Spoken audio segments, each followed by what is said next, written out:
It's time for your next adventure. I have no idea what I'm going to do tomorrow.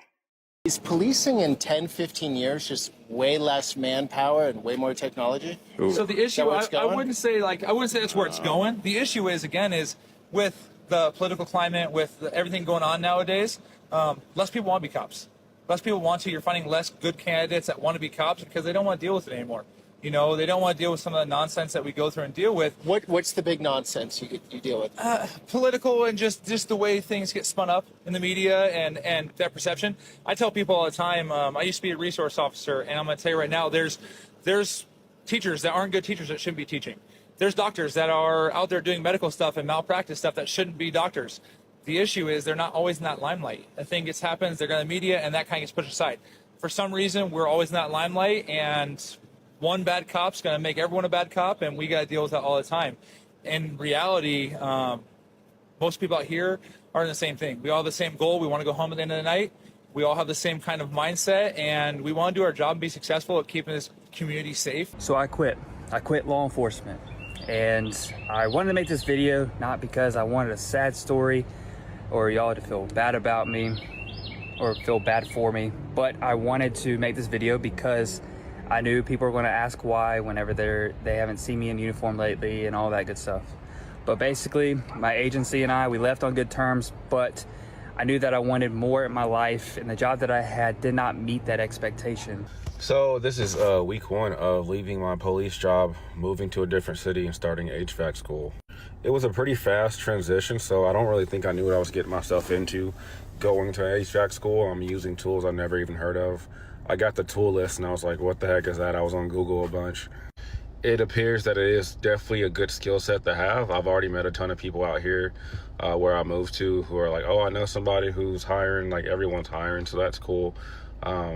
It wasn't necessarily what I was like planning on doing with my life, but I had to do something, and so I just jumped at it, and now I'm learning how to do HVAC, and so I'm gonna do that in school, and then now that I'm out here in this new place, I have a little bit of a window to try like a side hustle I've been wanting to try, so we'll see how things going. But shout out to everybody back home and all the support and love that I've been getting. Thank y'all. God bless. On Friday, 16 New Orleans police officers turned in their badge and walked off the job. This followed the terror attack which took place on January 1st, claiming the lives of 14 and injuring over 35. I spoke to a New Orleans police officer who says that many officers within the New Orleans Police Department are fed up with the lack of leadership within the city. And this resulted in those 16 officers quitting on Friday. Now, several people are saying that the governor of Louisiana should come into New Orleans and take over the city, declaring it a failed city. And in speaking to these officers, I learned that many of them are regularly working overtime, and on the night that the terror attack took place, some officers worked over 20 hours. Now, standard operating procedure for the city of New Orleans is that over 16 and a half hours, those officers aren't getting paid. It's considered volunteer. So if you're an officer who chooses to work, chooses to serve your city past that 16 and a half hour mark, you're not getting paid. People always want to know why I quit being a cop. And the honest answer, a few things stacked up at the same time. The laws kept changing, the job kept getting harder and honestly more dangerous than it ever had been. I had young kids at home and a family that needed me present. And I was tired. I was tired of night shifts, tired of missing birthdays and bedtime, tired of coming home feeling like a zombie when my family needed me there. And I was tired of someone else owning my schedule. I didn't get into real estate on purpose. A close friend was getting his license and I figured, why not? Supplemental income and a backup plan just in case. Turns out that backup plan was the plan. Looking back, I can see God was lining things up, not with some big sign or in some big way, just a friend, a license, a door that opened when I needed it, and a leap of faith. I still get to help people, just in one of the biggest moments of their life instead of one of the worst. And for the first time in a long time, I owned my time. I'm there for school stuff, the dinners, the little things that turn out to be the big things. Funny how that works. Today is the day I am no longer a police officer.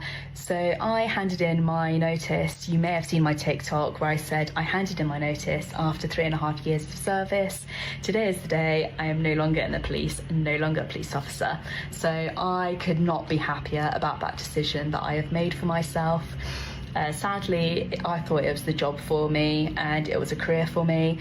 I've always wanted to go into the police. I did my undergrad in criminology, I did my master's in criminology, and I wanted to go into the police to help genuine victims of crime and get the justice for them that they deserved.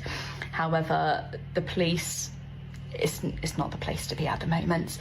So if you are considering joining the police, I would highly suggest that you do your research before joining the job. Even if you do join the job and it doesn't work out for you, at least you can say that you've given it a go, you've given it a try. It doesn't work out for everyone and there's nothing wrong with that. For me, I listed in my previous TikTok a number of reasons as to why I'd quit. Just to summarise some of those reasons: poor working environments, not enough officers, you're overworked, you're off hours late all the time, it's a thankless career, you don't get the recognition that you deserve for the hours and the work that you put in, and eventually that does take its toll. That took its toll on me, it mentally destroyed me. It's not a job that I would ever go back into, it's not a job that I would ever, recommend to anyone. I remember the amount of days I was sitting in my car before going into work and I just did not want to go into work. I felt sick, I was dreading it, and that is not how a workplace should be for you. So I am so much happier now that I've handed in my notice and I'm out of the job. I feel like a huge weight has been lifted off of my shoulders. So whether you're in the police and you're considering leaving, or whether you're considering joining the police, just know that there are options, and if you are stuck and you're wanting to get out, trust me, I have never felt so happy in my life than leaving the police and handing in my notice. And again, if you're looking to join the job, again, just do your research and make sure that it is the job for you. Again, even if you do join up and it's not the job for you, at least you can say that you've given it a go, you've given it a try. But all I say is, just please do your research before getting into it, because it does have a lasting effect on you. This job did take its toll on me, and I had to put myself first, and my health first. And unfortunately, my dream career didn't work out, but I know I will be doing bigger and better things than being in the police. And I'm okay with that. I am so okay with my career, my dream career, not working out for me. So if you're in a similar position, please know that it does get better leaving the police. Well, today's the day. Deputy Marshal 842. After 10 years, I'm out. This is a video of me before going in and turning in my car and all of my stuff and things and cell phones and all of the crap that I've accumulated over 10 years. Talk to you here in a bit. I had to make a pit stop to clean out my car. Took a lot longer than I thought. Turns out it's hard to get coffee stains and cheese sticks out of seats and all the stuff in the cup holder. Just kidding. When Christ was walking along the shore, he saw two fishermen. He said, "Lay down your nets and I'll show you how to be fishers of men." That was their livelihood, fishing. That's what they do, that's what they knew, and they put it down to follow God. Leaving law enforcement, following God. So not many people know this, but I actually became a police officer at the ripe old age of 20 years old, and I did it for 3 years before I left. And it's often that type of job where like people are always like, "Oh, I always wanted to give that a go," or I always wish I did that, and for some reason or another they didn't. So I thought I'd share what it was like for me and the story of how I joined and why I left, etc. In the hopes that maybe it might help anyone else, younger or older, who is considering getting into that type of job. Basically, I was 20 years old. I didn't really know what I wanted to do, and I got pulled over one day. by a female police officer, and I was like looking at her, and she like was all kitted out, so cool, and I was like, you know what, that could be really cool. And it felt like a bit of me. Like I was like, that is a bit of me. Like I would reckon I would thrive in this sort of job. I loved it. Like it was so fun. Sorry, I should say there were certain parts I loved. Other parts, what they don't warn you about is the paperwork. I mean, they do warn you, but they don't. They really don't. There is so much paperwork in the job. You'll go to a job and you might apprehend someone, and then you are in the station like for the next 5 hours. So say you start your 8-hour shift, you get someone early in it, you got to take them back to the station, you got to do all the paperwork. Like that can be hours later, depending on the job that it is. And then you're not back out for the rest of the day. So it's not like you go out, get someone, bring them back, and then you're out again catching someone else. Like it is, hours inside doing the paperwork to then either bail them or remand them, whatever it is that you're doing. I haven't looked back. Do I think I would still be in the job if I didn't lose my dad so suddenly to cancer at 21 years old? Yeah, I think I would be. I think things would have panned out a lot differently. There was definitely parts of it that I enjoyed a lot, but in the end, you change after going through such a traumatic loss like that. And I was like, well, my mental health and my family means more to me than this job, and I wasn't the same person after that. So obviously there's so many perks. Main things like that I'd just be mindful of: paperwork, losing connection to other friends or social circles that aren't VicPol, because like I said, you're working majority weekends. It's shift work. The shift work is hard. Like the hours are hard. Yeah, I'm trying to think what else there is that you would want to know. You miss out on a lot. I felt like I did lose a bit of my life there for a little bit, but obviously like I said, I was going through a lot as well.